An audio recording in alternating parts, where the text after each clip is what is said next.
আসসালামু আলাইকুম। এয়ারজে tours and ট্রাভেলসের পক্ষ থেকে আরো আপনাদেরকে স্বাগতম। আমাদের যে রিফাত ভাই উনার চ্যানেল হচ্ছে আপনার বাসাটা কোথায় ভাই? আমার বাসা তখন নবগঞ্জ। নবাবগঞ্জ। হ্যাঁ। ঢাকা নবাবগঞ্জ। হ্যাঁ। আচ্ছা ভাইয়া ঢাকা নবাবগঞ্জ থেকে এসেছিলেন আমার কাছে। উনি লোড আলোরে অতীতে একবার পরীক্ষা দিয়েছিলেন। দিয়ে উনি ফেল করেছিলেন। তারপর হচ্ছে আবার স্বর্ণাপন্ন হন। আমার ভিডিও দেখে এসেছিলেন উনি। ওনার লোড আলোরের কাজটা কিন্তু আমরা করেছি আলহামদুলিল্লাহ। উনি কিন্তু পাসও করেছেন। অলরেডি তার সার্টিফিকেটটা কিন্তু আমার হাতে। আমি সার্টিফিকেট একটু বের করে দেখাচ্ছি। আমার যে তাকামুর যে সার্টিফিকেটটা সেটা কিন্তু আমাদের হাতে এসে বসতেছে। ভাইয়া কিন্তু অলরেডি অনলাইনে চেপও করেছি আলহামদুলিল্লাহ। সার্টিফিকেট নিয়ে আপনার প্রশ্ন থাকলো না। কিন্তু কিছু প্রশ্ন আমি এই জন্য করছি যাতে আপনারা একটু জ্ঞান অর্জন করতে পারেন। ভবিষ্যতে আপনার যারা পরীক্ষা দেবে তাদের যাতে আবার স্বর্ণাপন্ন না হতে বা কারো স্বর্ণাপন্ন না হতে যাতে নিজে নিজেই পরীক্ষা দিয়ে পাস করতে পারেন ইনশাল্লাহ। তারপরেও পুরো ঝামেলা থাকলে আমরা তো আছি ইনশাল্লাহ। তো আমি কিছু প্রশ্ন হচ্ছে নোট করে রেখেছি যে ভাইয়াকে করবো হয়তো আপনাদের কোনো উপকার লেগে যেতে পারে। তো রিফাত ভাইয়া আপনার যে পরীক্ষাটা কেমন হচ্ছিল সেকেন্ড যেটা আনন্দের মাধ্যমে করেছিলেন মানে আপনার পারফরমেন্স কি বলে যে আমি পরীক্ষাটা কেমন দিয়েছিলাম ভালো ছিল কিনা আমি উত্তর সবগুলো দিতে পেরেছিলাম কিনা? জি, উত্তর সরবরাহ দিতে পারছি না। আপনি উত্তর সবগুলো দিতে পেরেছেন। আচ্ছা মূলত উত্তর তো আপনি সবগুলো দিতে পেরেছেন। প্রথমেও কিন্তু হচ্ছে আপনার একবার পরীক্ষাতে ফেল করেছেন, দ্বিতীয়বার আপনি পাস করছেন। তো প্রথমবার ফেল করার কারণটা আপনি কি মনে করেন যে আমি এই কারণে আসলে ফেল করতে দেয়? প্রথমবার কারণ হচ্ছে যে প্রথমবার পরীক্ষা কি কঠিন ছিল বা এরপরে সহজ ছিল এরকম কোনো ব্যাপার ছিল? ওই যে প্রথমবার কঠিন ছিল। প্রথমবার একটু কঠিন ছিল। পরে আমাদের ট্রেনিং মানে এক্ষেত্রে কি আমাদের যে ট্রেনিং সিরিজে ট্রেনিং করছেন সেটা কোনোভাবে আপনার সহযোগিতা করেছে? সহযোগিতা করিস। আচ্ছা ওইটা থেকে যে আপনি যে ট্রেনিং করেছেন সেটা কিছু কমন পড়েছিল দেখে পরীক্ষায় যায় আলহামদুলিল্লাহ। আরেকটা বিষয় সেটা হচ্ছে কোন পরীক্ষাটা কঠিন? প্র্যাকটিক্যালটা কঠিন না এমসিকিউ কঠিন? প্র্যাকটিক্যাল একটু জানে প্র্যাকটিক্যালটা বেশি কঠিন। যদি আমি মোস্ট অফ দ্য টাইম সবার মুখে শুনি যে হচ্ছে এমসিকিউটা কঠিন, কিন্তু ভাইয়ের কাছে হচ্ছে আমার প্র্যাকটিক্যালটা কঠিন লেগেছে খালি এমসিকিউটা আপনার ভালো হয়েছে যে। আচ্ছা ঠিক আছে, এটা একটা সুন্দর তথ্য আপনি আমাদেরকে দিয়েছেন। আচ্ছা এবার আমি বলি প্র্যাকটিক্যালটা আপনার কঠিন মনে হচ্ছে। আপনি দুটো পরীক্ষারই বলবেন, প্রথম এবং দ্বিতীয়। প্রথম প্র্যাকটিক্যাল পরীক্ষা আপনার কি করতে বলা হচ্ছে? পরীক্ষা প্রথম পরীক্ষা দেওয়ার শুনুন প্রথম পরীক্ষাটা আসলে যেটা যে ফেল করেছিলেন সেটা প্র্যাকটিক্যালটা কি করতে পারবেন? ব্যক্তিগত স্বাভাবিক বলতে তো তারা আমাদের আগে মাল লোড আনলোড, তো তারপর যে কিভাবে আমি এই মালটাকে আর কি উঠাবো বা নামাবো, তারপর ফকলিক কিভাবে চালায় না চালায়, এই আর কি।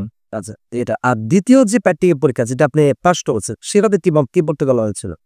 তো সেটাকে আমাদের বলা হয়েছিল যে যে তুমি একটা বিল্ডিং কাজে কি কি প্রয়োজন, তো কি কি প্রয়োজন তার মধ্যে আর কি কি ছিল না বা না ছিল তা একটু অভিনয় করে দেখাইতে বলেছেন এই। আচ্ছা ঠিক আছে, এখন আপনি বলছেন হচ্ছে বিল্ডিং এর যে কাজ হয় কিন্তু আপনি তো ছিলেন লোড আনলোড। হ্যাঁ আপনি তো কনস্ট্রাকশনের পরীক্ষা দেন, সেক্ষেত্রে বিল্ডিং এর কাজটা লোড আনলোডে কেন আসবে? টোকেন এর একটা টোকেন ভাগ্যর মান ধরে যার ভাগ্যে একটা টোকেন দেয়, তো টোকেনে যা উঠে তাই করে দেখাটা। তাহলে আমি এটা বলতে পারি দর্শক যে লোড আনলোডের মধ্যে কিছু সেক্টর থেকে যায় যেটা তো শুনতে কনস্ট্রাকশন মনে হলেও আসলে সেটা লোড আনলোডের ক্যাটাগরিতেই পড়ে। তো তাদের ডোরের বাদ হয় কেন দেওয়া হয় হায়দ্রাবাদে থাকবে আপনার যেটা পড়বে সেটা হচ্ছে আপনি উত্তর দিতে হবে। আচ্ছা ভাইয়াকে আরো একবার ধন্যবাদ। এমসিকিউ দিয়ে একটা উদাহরণ আমি জানতে চাই। আপনি যেটাতে পাস করেছেন একটা উদাহরণ যদি বলতে যার এই প্রশ্নগুলো এসেছিল যেটা এমসিকিউতে কমপ্লিট দিচ্ছে। এমসিকিউ বলতে আপনার সত্য মিথ্যা আছে, তারপরে সেফটির কাছে কি কি লাগে, যেমন আর প্রীতি, তো হেলমেট, তারপরে মাস্ক আগে এ ধরনের প্রশ্ন আছে কি কি সাথে কি কি লাগে। আচ্ছা এটা কেমন একটা এই যে প্রশ্নগুলো আপনার তো দিয়েছে, হ্যাঁ এটাকে আমাদের যে ট্রেনিং করেছেন সেখানে কি আপনার জন্য হেল্পফুল হয়েছে? হেল্প হয়েছে মানে এই ধরনের প্রস্তাব দিয়ে হয়েছিল দেশে দেখানো আছে। আচ্ছা আচ্ছা ঠিক আছে। আরেকটা প্রশ্ন সেটা হচ্ছে প্র্যাকটিক্যাল আপনি দিয়েছে, প্র্যাকটিক্যাল আপনার কাছে কঠিন লেগেছে সেটা আমি মানলাম, ঠিক আছে অনেকের কাছে অনেক কিছু সহজ বা কঠিন লাগতে পারে। প্র্যাকটিক্যাল আপনার কাছে কঠিন লেগেছে, আপনাকে বলেছে যেটা পাস করেছেন কনস্ট্রাকশনের যে বিষয়টা কি দিয়ে কাজে লাগে আপনি দেখা গেছে। বাকিদের আপনাদের সাথে বাকি যারা আছে তাদেরকে করতে বলেছে এরকম কোনো উদাহরণ কি আপনার জানা আছে যে তাদেরকে আমি দেখেছি এই কাজগুলো করতে বলা হয়েছে নাকি আপনি একাই করেছেন? না, তো বলতে কি যে ওখানে আর কি সিরিয়াল মেনটেন করে একজন দেওয়া একজনে এক দুজন দিয়ে যাচ্ছে সব একসাথে না। ও তার মানে আপনি বলতে চাচ্ছেন যে রুমের মধ্যে এক দুজন উঠে ঢোকায়, তার মানে 10 জন যদি থাকেও সবার কাজটা আমি দেখতে পাবো। আমরা মানে বাইরে রাখে আমি। আচ্ছা আচ্ছা, ঠিক আছে, আপনাকে অসংখ্য ধন্যবাদ রিফাত হোসেন ভাই, আমি আপনার সার্টিফিকেটটা তুলে দিচ্ছি। আপনাকে অসংখ্য ধন্যবাদ আমাদের ভরসা রাখার জন্য। উনি কিন্তু ভিডিও দেখে এসেছে যে পেমেন্ট করার সময় কিন্তু ভয় পাচ্ছিলেন যে আসলে টাকাটা মারা যায় কিনা, অনেকে এই ধরনের টেনশনে থাকে। আলহামদুলিল্লাহ সরি, আমি এটা বিজি সুন্দর মতো গেছে। আচ্ছা ধন্যবাদ ভাই, রিফাত ভাই, আপনার জন্য সুন্দর পাবো থাকবো। যারা আমাদের মাধ্যমে টাকা মনে আবেদন করতে চান বা আমাদের ট্রেডিংসের মাধ্যমে পাশে যে একটা নিশ্চয়তা রয়েছে, ইনশাল্লাহ আপনারা যদি দেখেছেন আমরা অনেক কাজ করছি, আরো অনেকগুলো কাজ করছি, সবগুলো ভিডিও করা সম্ভব হয় না কারণ অনেকে তারাই থাকেন। আমরা অনুরোধ করা বড় করা তো ভিডিও করার বন্য হিসেবে থাকে না স্বাভাবিকভাবেই, এজন্য ভিডিও করা হয় না। আমাদের পার্সেন্টেজ হার কিন্তু আরো অনেক বেশি, আরো অনেক লোকের কাজ আমরা করেছি, কিন্তু সবার ভিডিও আসলে দেওয়া সম্ভব হয় না। আপনারা চাইলে আমাদের মাধ্যমে টাকা আবেদন করতে পারেন, তবে মনে রাখবেন আমরা এই মুহূর্তে শুধুমাত্র লোডানোর কাজটাই করছি। চেষ্টা করবেন প্রথমবার আবেদনের সময় আমার সাথে যোগাযোগ করার, কারণ আপনি যখন সেকেন্ড টাইম মানে প্রথমে একবার ফেল করে যদি আসে তাহলে রেট কিন্তু অনেক বেড়ে যায়। আর আমাদের পুরো প্রক্রিয়া হচ্ছে বৈধ। আমাদের যে নিজস্ব ট্রেনিং সেন্টার রয়েছে সেখান থেকে ট্রেনিং করে আপনার পরীক্ষা দেওয়া অবধি সেখানে থাকা রাখা সবকিছুর দায়িত্ব কিন্তু আমাদের। এটা নিয়ে কোনো দুশ্চিন্তার কোনো কারণ নেই। অবশ্যই আমাদের সকল প্রক্রিয়া হচ্ছে বৈধ, কোনো রকম অবৈধ কাজ আমরা করছি না।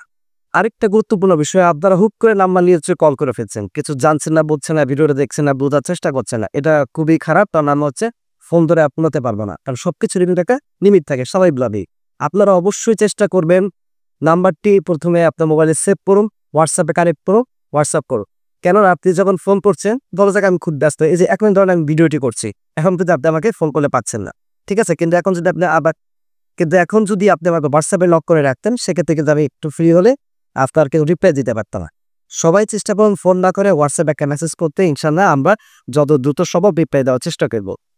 আজ এই পর্যন্ত ভালো থাকবেন। আমার সাথে যোগাযোগ করার ঠিকানা, অ্যাড্রেস সবকিছুই দেওয়া আছে, স্ক্রিনও দিয়ে দিচ্ছি, ডেসক্রিপশন বক্সও দেওয়া আছে, দরকার আমাদেরকে কল করবে। ধন্যবাদ, ভালো থাকবেন, আসসালামু আলাইকুম।